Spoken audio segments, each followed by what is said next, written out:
ঠান্ডা মাথায় ভাবতে হবে, ধৈর্যশীল হতে হবে। ইন্নামা সাবরু ইনদা সাদামাতিল উলা। বিষ্ণু বলেছেন, বিপদের প্রথম ধাক্কায় যে সবর ধারণ করতে পারে সেই তো সবুর।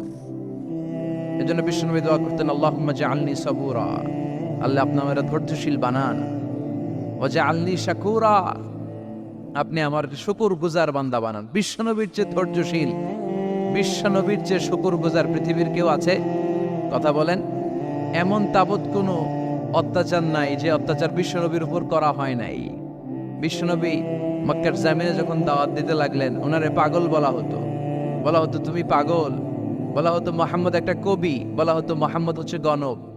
বিশ্বনবী যখন রুকু দিতেন, সিজদায় চলে যেতেন, উটের পচা নারী ভুরি এনে বিশ্বনবীর কাঁধে ফেলে রাখা হতো। বিশ্বনবীর গলার মধ্যে রশি ধরে টান দেয়া হতো। কয়েকবার বিশ্বনবীর এই ঘাড়ের এই চামড়া ছিঁড়ে গিয়েছে, একবার চাদর টান দেওয়ার কারণে, আরেকবার রশি টান দেওয়ার কারণে। বিশ্বনবী কিছুই বলেন নাই, ক্ষমা করে দিয়েছেন।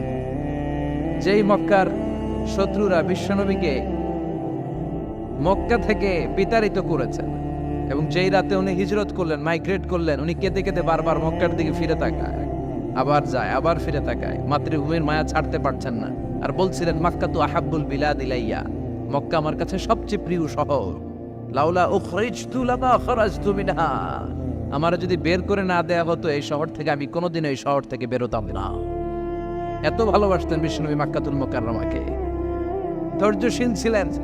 এত অত্যাচার অনাচারের পরে যখন মক্কা বিজয়ের ক্ষণ আসলো, এই মক্কাকে বিশ্বনবীর করতলগত করে দিল কে? ফাতে মক্কা হলো। বিশ্বনবী চাইলে পিষে পিষে প্রতিটা কাফের মুশরিককে শেষ করে দিতে পারতেন, ঠিক কিনা?